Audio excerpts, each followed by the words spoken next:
Hello golf friends, it's John. I'm back from Gleneagles. I'm just messing about tonight, doing a few holes, but I thought I would do a video tonight.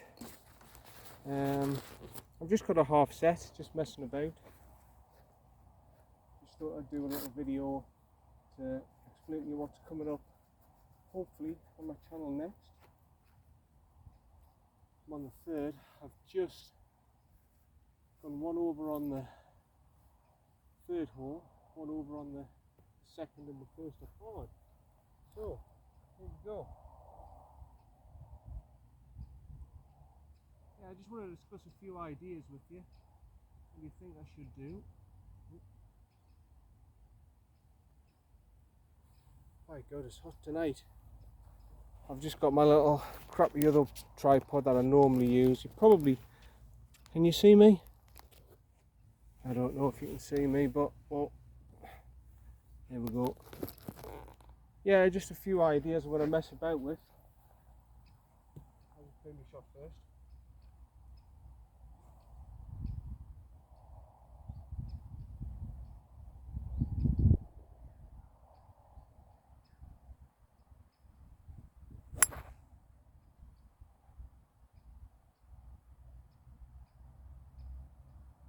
I don't know where that is. I struck it well. Yeah, just discuss a few ideas with you. I'll just walk down the fairway. I don't know where the hell that ball's gone. I struck it well, I think, but I don't have a clue where it's at. The first one is now I've got some old irons and I've got some old woods and I've got my old Odyssey putter. So what I was going to try and do is I'll have 7 clubs, half a set. I've got these irons that I think from the late 50s or early 60s. The Ping driver and 3 wood from the 60s, and obviously the putter from the early 90s. And I'm going to go around the course and I'm going to try and attempt to say do 9 holes. I don't know, set myself a target. What do you think's reasonable? I don't know. I was thinking maybe, well, normally at Wynyard I shoot, say I do the front 9, I usually shoot about 43. If I shoot 43, give myself a shot of hole 43, say 50, see if I can do it in 50. That would be quite good. See if I could break 50 with those old clubs. I doubt I would do it, like. I think it would be almost impossible to do it. But the other one was doing the old driver with the new driver and see the difference in distance and technology. I still think I should be doing the 14-hole challenge. By the way, I've got no rangefinder and I've got absolutely no. I've just rushed out here with a half set, trying to have a bit of fun. And I've got to be honest, I don't see my ball anywhere. Probably lost, probably in a bunker or something. I really didn't see it. Please don't say it's lost. But yeah, that's what I'm thinking of doing. A 14 club challenge would be quite good. And I'm also thinking about doing killer golf against myself. Yeah, I really don't see my ball anywhere here. Killer golf is basically, or battle golf as some people call it, is basically your standard of golf. You set yourself a target. So if I say, for example, if I don't par the hole, I lose a club. Is that it? Oh, there it is. I lose a club. If I par it, I keep all my clubs. If I birdie it, I get a club. If I eagle, I get 2 clubs. If I go 2 over or more, I lose 2 clubs. It sounds pretty simple format, but let me tell you something. It is not an easy format. I've seen people do this before and got a full bat of clubs and they've come back with a 7-iron and a putter through 9 holes. So it's not as simple as you think. It will be something worth giving a go. Right, I don't know where the hell I'm at here. There's the 150 stick. All right, that's not bad. So take the 8-iron. 8-iron. Yeah, I haven't got my 9, so I'll just have to hit an 8. So yeah, that'll be interesting. The old clubs, I'm definitely up for that. I really want to give that a go. So I'll just put it this shot. Right, let's see if we can get this on the green. Good if I could.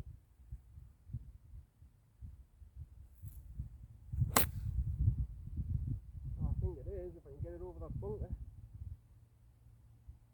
I think it's on. I think it's front green. So yeah, that'll be interesting. The old clubs, the old Niblicks. Maybe do even the old Niblicks against the new clubs and see the difference. Do a ball each, I don't know. See what I shoot between the two balls. But yeah, that's what I'm thinking about doing. I don't know what else to say really, apart from I've enjoyed the trip with Glen Eagles. It was a good little trip. Had 3 good rounds. Unfortunately, we only broke 85 once, but at least I did it.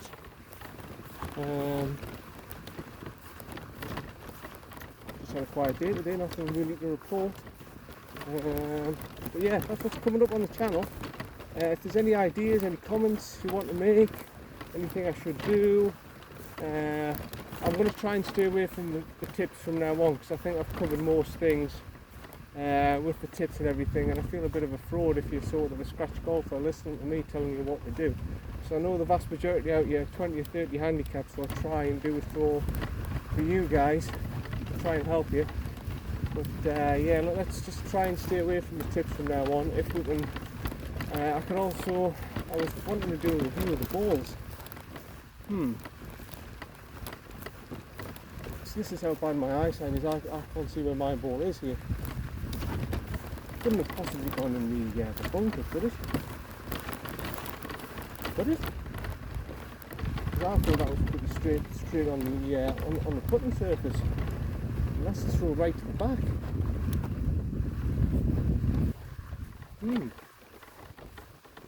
Interesting.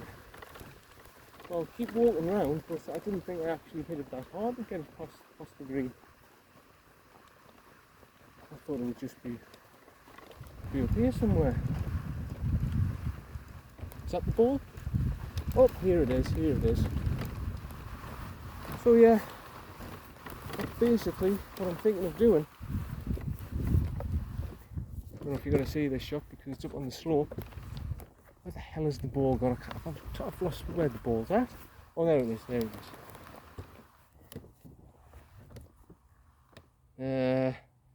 this break isn't very good, but we'll try it.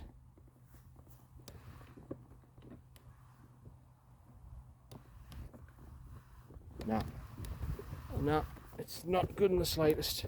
Okay, you're not going to see the shot from the angle you want to see it from. But we'll put it there. Get a little picture on here. There's a 2-ball. I thought I was going to be the last one then, I'm obviously not. A 2-ball out there, that's good. Anyway, here we go. Chip it on the green. I've only got a 56, I don't have me 60. So, just have to lob it up just a little bit, because I haven't got much green to work with here. That's alright. That's good. That's very good. Considering just having a 56 and only take a 60 with that. So, yeah.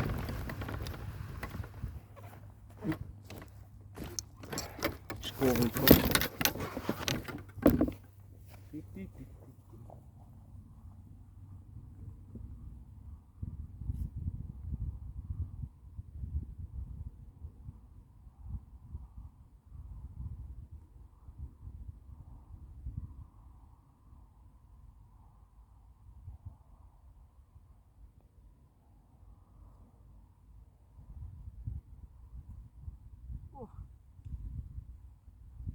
This is my old Odyssey putter, like really old. It's the Rossi 2 one that I'll use for my challenge. I'm just trying to get used to it, get used to the feel. So yeah, I don't know what else to say really. There's not much to say. Apart from I'm just out here enjoying the golf, I just thought I'd play a little continuous video for you and just talk nonsense. There it is, the one we got before in 1. I must admit, I've come on here, even just half a set, and straight away I've noticed a big difference in the difficulty level between this and the Kings and the Queen's course straight away. I've looked down these fairways and they haven't put fear into us. They used to put a bit of fear into us, but after playing those 3 rounds on the Kings and the Queens, I don't feel as intimidated anymore. It feels as if it's actually quite an open fairway, that, and it's not. But yeah, going up with a little par 4, well, I say a little, it's still 328 yards or something like that off the Ellis. You'll know this one very well. You just got to get it up to where those trees are and get it across onto the putting surface. Yeah, it's been a nice day today. It's been 28 degrees. Too hot for me. I couldn't be out in this heat. I've stayed in, did a bit of work, stayed in. Too hot for me. Far too hot. I'm going to see the Batman on Monday, Chris Gelson. He's a wizard. I've had a few problems with the disc again in my lower back. All cricket injury, unfortunately. I'm going to have to go and see him. He's an absolute wizard what he can do. He'll put us right. No problems whatsoever. Yeah. That's a Corbridge if anyone knows Corbridge. I have a good car boot on a Wednesday morning. And I used to go to, well, I will do once COVID opens up again. And I feel a bit better. Nice little town that, next to Hexham. Hexham's slightly bigger. That's got a car boot on a Sunday, which is quite good as well, if anyone's in that area. Okie dokie.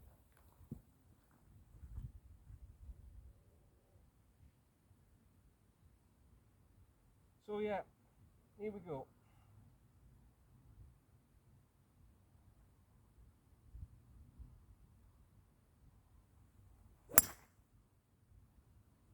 Yeah, I didn't absolutely well with it, I'm saving the energy. So yeah, that's where the trees are, position A. Position A, hopefully.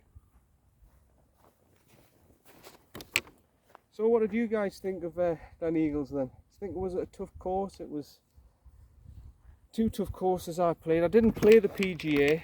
I didn't have any urge this time to play it. I didn't really feel like I wanted to play it. It's a very tough course, and it's probably tougher than the Kings. But the Kings is just full of the history, and to be honest, to say that's not good enough for professionals is a load of rubbish. If they could lengthen a few of them holes, say the 14th, maybe if they could lengthen that, maybe move the first tee back a little bit. Maybe some of the par 3s, extend them a little bit, make them a little bit longer. But to be perfectly honest, if you could do that, I think that would be good enough for tournaments. I really do. I think like people overestimate some of these open courses. I'm not saying these open courses are rubbish, like Royal St George and stuff like that. But if the King's course could be extended to the yardages that the pros are hitting now, I'd probably reckon that's good enough to have PGA tournaments.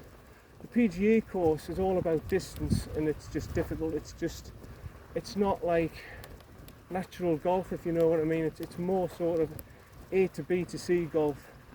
So basically you've got to hit it on the fairway, otherwise you're in rubbish. You've got to hit it on the green, otherwise you're in deep bunkers. Par 5s, you've got to make sure you avoid the thick rough, you've got to avoid the lake. It's all sort of A to B to C golf, which, to be fair, I'm not a big fan of. I like more natural sort of, using the contours of the land and everything, like James Braid did, them sort of courses. Jack Nicklaus, I think he designed his on a computer in Braid's day in 1920. When did he design it? 1920? I think the Queen's was 1927. I think the King's was before that. But yeah, I mean, in his day, he didn't have any computers or anything like that. all he had was just basically just the natural contours of the land, and a few workmen. That's all he had. And to produce a course like that, well, both courses, was absolutely stunning to me.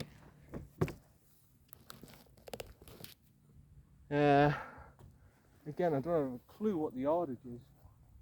I'll presume, where's the 150? Oh, bloody hell. I'll presume it's sort of a half-hearted pitching wedge, this 80% pitching wedge. So I'll give that a go.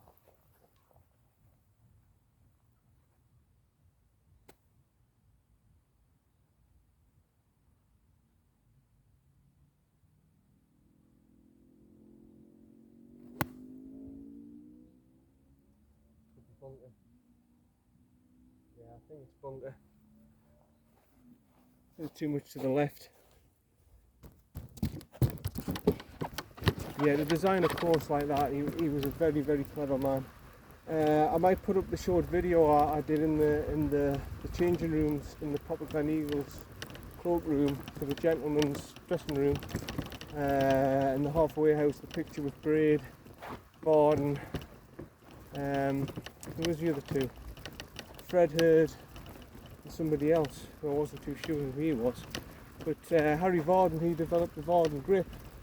He was the one who developed the actual proper grip, how to hold the club. Because until then, people were using their own techniques, and he came up with it.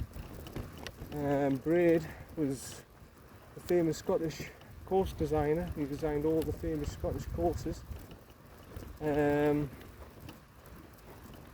Hurd, what did he do? He must have done something, because all four of them were sitting on a seat together.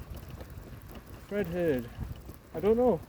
If anybody knows what Fred Hurd did, comment below, because I don't have a clue who Fred Hurd was. Must have been somebody special to be next to James Braid and Henry Varden. Anyway, here I am in the bunker. Yeah, I went into the Domi clubhouse and had something to eat there. I had the salmon fillet. Very simple, very nice. So yeah, I did the whole experience. I played the course. I went to the Domi clubhouse. I just had a bottled water and decaf latte. I don't drink. I'm not a drinker. But I did the whole experience. Did the whole lot before the round, after the round, and then had a drink afterwards. What did I have? Blackcurrant and orange, I think. Blackcurrant and water. Then went to bed. But yeah, I just wish I could do that every day. If I could do that every day, Jesus, what a life that is, playing the kings and the queens every day of your life. You know, you'd never get sick of it. I would easily, I forgot how much the membership was, but I would easily give them £3,000 membership for that. For them two courses. I mean, Wynyard itself now, for new members, is about 1,200 quid, which is ridiculous. It's just ridiculous. Oh, here we go.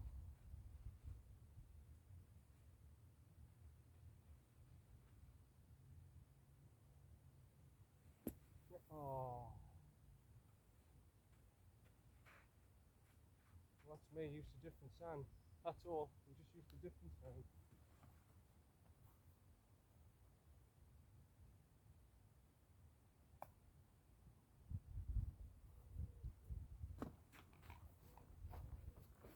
Yeah, for both them courses, I would think £3,000 would be reasonable, actually, considering this is nearly £12,000 for new members. My second course, Newbiggin, I've hardly played for my health and everything, but that's coming on to full adults. Well, I didn't play that because I got a country membership for 130 miles away. I got that membership for 250 quid, but the proper full membership is 695. So, you know, you've got to think now. I mean, I didn't realise average courses now are 700, 800 quid membership. It's getting a little bit expensive now. But after COVID, there's been an absolute eruption in memberships, and people wanting to play golf because they haven't been allowed to. So yeah. Someone playing loud music there. Where's my putter? There's my putter. Still putting for 1, 2, 2, 2. This is for a 5, I think.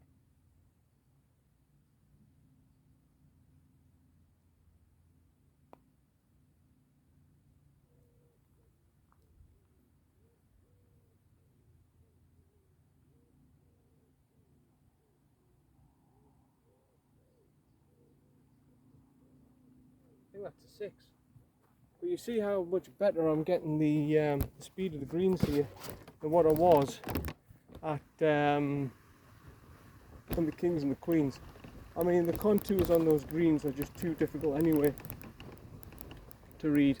They're all over the place. But on top of that, to add the speed of the greens, they're much, much quicker than they are here. They were like championship style greens then. Very, very quick. And then you got onto some holes, whereas it's being in the shade, hasn't had as much sun, and they were slower, so they were very, very, very difficult to suss out.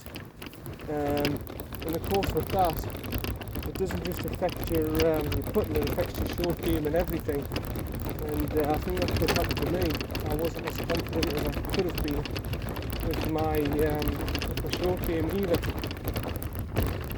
But no, we're back here again. We're back here at Wynyard, and hopefully I can do a break 85 challenge on here. Like I say, I'll do the killer golf here, the old club challenge, 14 club challenge. So yeah, plenty still to come, and I'm well enough to get out. And just remember folks, this is just a hobby for me. I'm not a Liam Harrison. I am not a Rick Shields. This is not my full-time job. This is me just coming out and doing videos for you to have a bit of a laugh, to see me duff a few shots, and to do interesting things for you. Plus it helps keep me occupied, and it helps me to play golf. So here we go then. Oh, I think I might finish here folks after this hole with the video. I'll go in because I'm just talking nonsense and I don't want to bugger myself too much.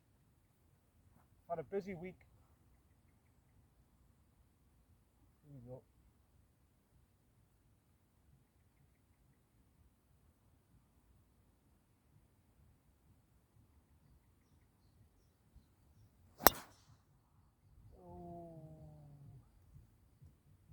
I feel that bunker there actually drew round a little bit and low. Not one of my best. It's down there, but I think it'll be in the bunker.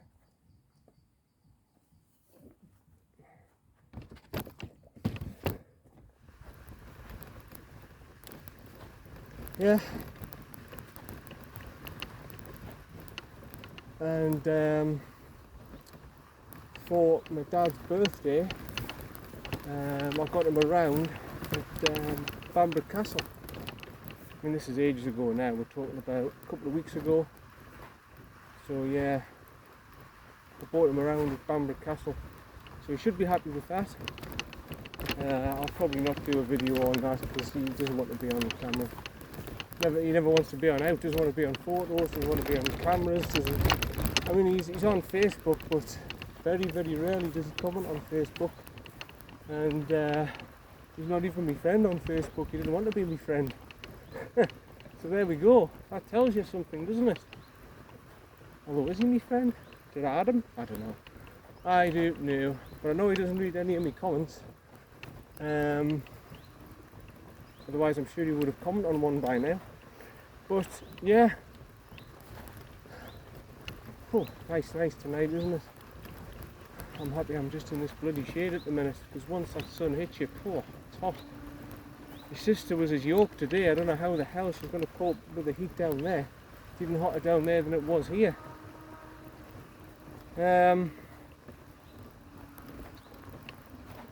So yeah, the Open. That's one thing I forgot to discuss, the Open. I knew I missed out on something. What's people's thoughts on the Open then? I mean, Louis Oosthuizen, I mean, he's making a little bit of a comeback now, isn't he? He's doing alright, old Louis. I always knew he was a good player and everything, and I always knew he won the Masters and everything like that, but I just thought his time had passed, you know, and he's doing really well. Here I am in the bunker. Yeah, and he's doing really well. Spieth's always there or thereabouts normally in the majors. I certainly wouldn't rule out Dustin Johnson at this stage. I think Dustin Johnson is going to be a bit of a dark horse in this, so watch this space. Right.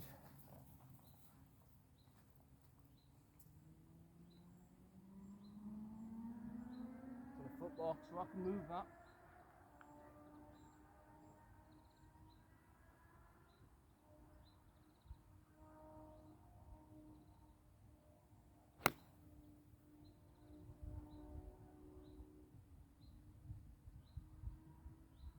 Don't know where it's at, didn't see. I'm not seeing any of these shots, to be honest, with the sun. The sun and the shadows. I'm just hitting them and enjoying. Yeah, Dustin Johnson, watch this space. I think he's going to come into his own here. I think at this stage, anyone past sort of 6-7 shots here, they're out of it. The Royal St George, it's a funny course, you know. Actually, there was a lot of people moaning on social media about the conditions of the course being too easy. Now I can tell you now straight away, like I've never been to Royal St George's, but what I've seen of videos and what I've seen of people playing it, amateurs and everything, Royal St George is not an easy course. It is not an easy links course, let me tell you now. The only reason why Royal St George at the minute is getting destroyed by some of these players, like Oosthuizen and that, what do you call that Chinese player? I forgot. And Spieth and Johnson and all that. The only reason that course is getting destroyed is because the conditions is just so in the favour. It's beautiful sunshine, there's no wind, there's no nothing. If you get windy conditions and the rain picks up, I don't even know when we balls at, to be honest. If the weather conditions pick up and it becomes a bit, in fact, where is it? It wouldn't have gone all the way to the green. But once the conditions pick up, it's a totally different ball game. Totally different ball game altogether, Royal St George's, as is any links course. It's the same with Birkdale. People going about Birkdale. Where the hell is it? People going about Royal Birkdale and they say, oh, you know, when the wind's down and everything, those pros just absolutely destroyed. Well, I'm sorry to say this, any pro will destroy a course if it's still conditions and there's no wind.